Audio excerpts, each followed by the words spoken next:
Hello and welcome back to the Functional Spirituality Podcast. My name is Ava and I am your host.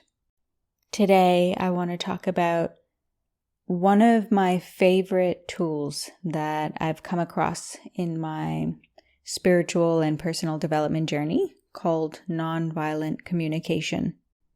And I came to this tool when I was really struggling hard with my relational trauma and experiencing PTSD and struggling in a few of those really challenging relationships and dynamics. Some of them were with people that I didn't even know very well, but I could just feel that everything was kind of toppling. I felt like I was toppling over and I really needed answers and I needed help. So I came to the Nonviolent Communication book, and I'd heard of it many years earlier, NVC, Nonviolent Communication, in my first spiritual community. And I kind of just poo-pooed it somehow. I was really young and I, was learning about all of this esoteric stuff and all of this esoteric yoga and mantras and codes and paranormal powers. And I thought, what is this crap? This sounds like some dumb extra stuff. This doesn't sound like spirituality. But of course, over time, my spiritual practice has refined. And as I've looked at the intentions of what I'm trying to get from my spiritual practice, I've actually come back to a lot more personal development and grounded tools and approaches that are not kind of promising esoteric benefits, but are actually, more grounded and based in the real world, because the results and intentions that I have are in the real world. And what I want to share today is about how and when nonviolent communication actually changed my life. So at the beginning, I was reading the book back in 2018, and I started to study the philosophies and the chapters. And just to give you an idea, maybe you've never heard of this before, but I'll give you an idea of the kind of topics. So some of the chapter names are communication that blocks compassion. So looking at the types of communication that block us from being present with the heart open. Observing without evaluating. Identifying and expressing feelings. And requesting that which would enrich life.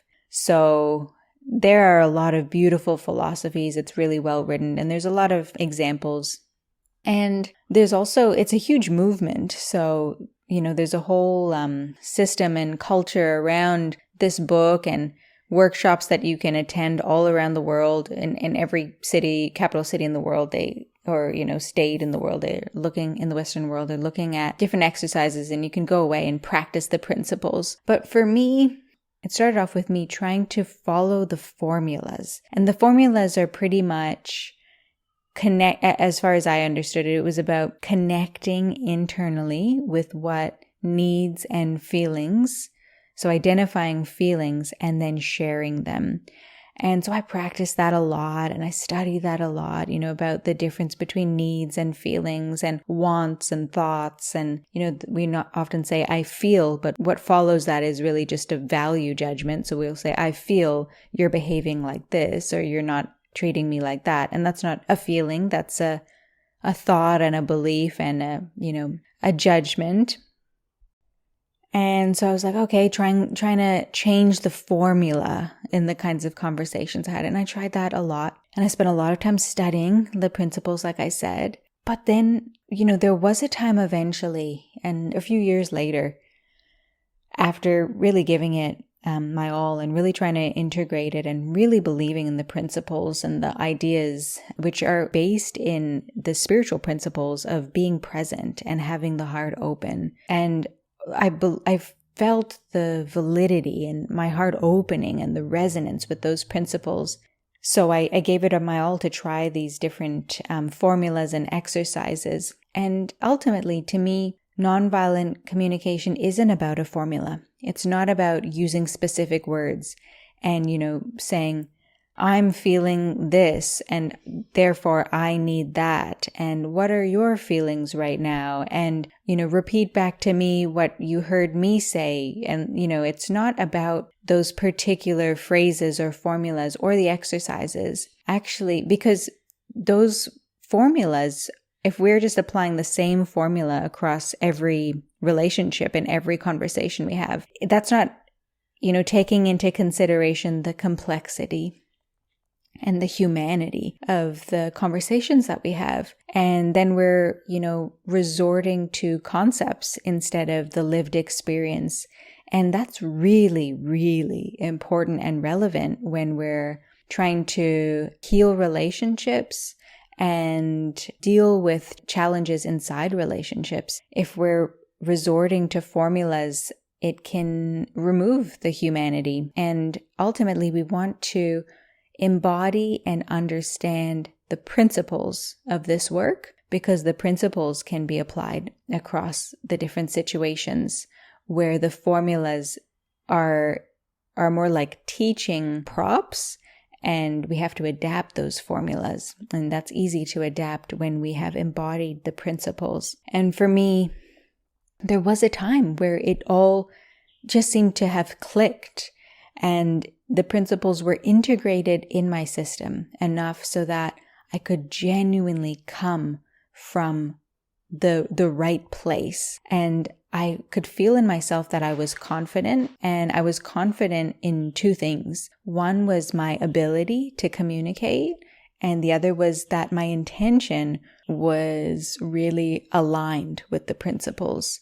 And I moved from efforting to hold a safe space to naturally holding a space of safety. So the intention, the principles, according to me, if I could summarize and repackage nonviolent communication, it would be about that nonviolent communication is about embodying a very special intention. And the intention is having a deep desire to create safety and relaxation in the other person's system. So it's ultimately about having a loving connection with the person you're communicating with, having a loving connection with them that holds space for challenges.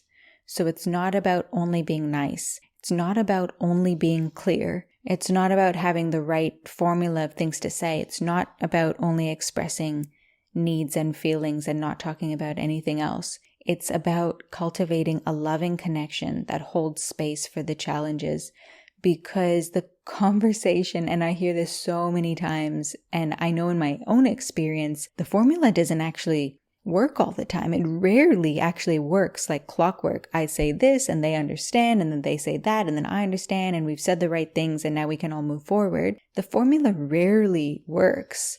The only thing that works in my experience is when I genuinely, from my heart, so I've got a deep desire to create safety and relaxation for the other person. And if I'm using my communication towards that end and for that result and that intention, that to me is nonviolent communication. And of course, this is different from fawning. So, please listen to that episode about fawning. We'll link it in the notes. It's different from just only wanting to please someone, but it's about having, of course, we have a result we want. We have things we want to communicate. We have pain that we want to share. We have requests that we want to make. We have needs. We have all of those things. And yes, nonviolent communication is about teaching us how to uncover those things. So we make sure that we're sharing those things. But ultimately, it doesn't matter about us sharing our needs and our feelings. And I know I started nonviolent communication because I needed a tool to help me. I needed a way to share my feelings. I'm in pain. I need to share my needs and feelings. I need results. I need help. But ultimately, we have this desire about having a loving connection and having a compassionate desire inside of our heart to create safety, create healing for the other person. Then our communication has the space in which it's happening it is something that is helping to mend. It's helping to bridge those gaps. It's creating a space where if we get the formula wrong, or there's all of the complicated things that can come up in a conversation. They can come up if our heart is staying open. We want to hold that loving connection. We get to hold space for that humanity.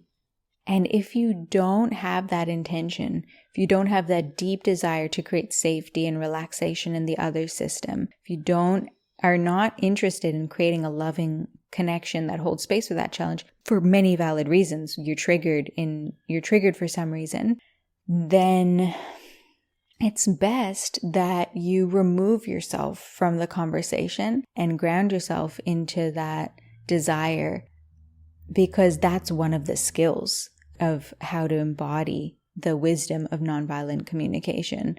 The wisdom is embodying this heartfelt desire to connect and to love and to heal. And if we have that as the foundation, it's really going to hold space for the different challenges that are bound to arise. And then we can feel confident in our ability to have that conversation, because we're not focusing on, am I able to say the right things? Am I going to be able to convince them? Am I going to be able to get my needs met? Am I going to be able to get this right? Can I remember the formula? That's a lot of efforting. And there's always going to be a balance between effort and relaxation. But if we can bring in a bit more relaxation, that all I need to do is love this person, or not all I need to do, because that would be imbalanced. What I ultimately need to do is keep my heart open, hold a loving space, keep my loving connection to this person present. If I can do that, even if it's a stranger, we can cultivate that loving connection. And this is just as important of a skill as identifying and expressing our feelings with clear language and communication, and making clear requests, and trying not to be aggressive in our communication, and trying to talk slowly and calmly. But if that's the only thing we're doing, then we're just becoming robots that are following the formula. And we want to ground ourselves in that real magic that is more of a relaxation than an effort, but really optimizes our chances at success in the conversation. So I hope that is helpful if you have already learned nonviolent communication, or just in general for the challenging relationships and communications that you have in your life. And it doesn't mean, really bad ones. It means all of them. Just holding, no matter from mild to very traumatic situations, it's so important to train this capacity to have the heart open, to live with an open heart, to listen with the heart, to be present. And the best way to cultivate that desire to create safety and relaxation in the other person's system is to cultivate that safety and relaxation in your system.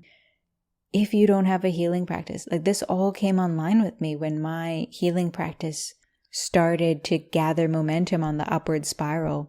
And if you don't have a healing practice, how can you hold a desire to create safety? You can't even have the desire. The desire won't be there. That deep yearning, that deep clarity and intention that what we're here to do is be present and safe and relate to each other with love. You can't hold that deep desire if you don't have that in your system.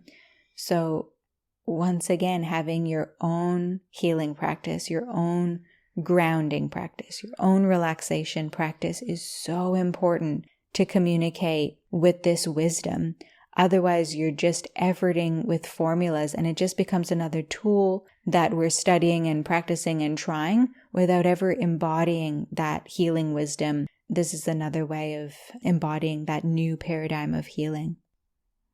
So I hope this was helpful for you. If you want to learn more about this style of communication and the functional spirituality approach to communication and healing, one of our best ways to study with us is the therapeutic embodiment training, which is all about healing. And we have a whole module about relating and communicating boundaries and feeling into boundaries, and really elaborate on this amazing technique as well. So we've just started our 2023 cohort, which is going amazingly with our beautiful, beautiful students. And if you're interested in joining us next year, check out the website and you can sign up to learn about it on the waitlist. And if you have any requests for upcoming podcasts, we're all ears. So send us a message. We'd love to have topics that connect with you and are relevant for you. And love to hear your feedback as always. So once again, hope you've enjoyed this and we'll be in your ears again next week. Thank you for tuning in to the Functional Spirituality Podcast. If you enjoyed the show, make sure you subscribe by pressing the plus button on iTunes or the following button on Spotify. This is going to ensure that this resource is available and top of mind when you most need it. So please subscribe now.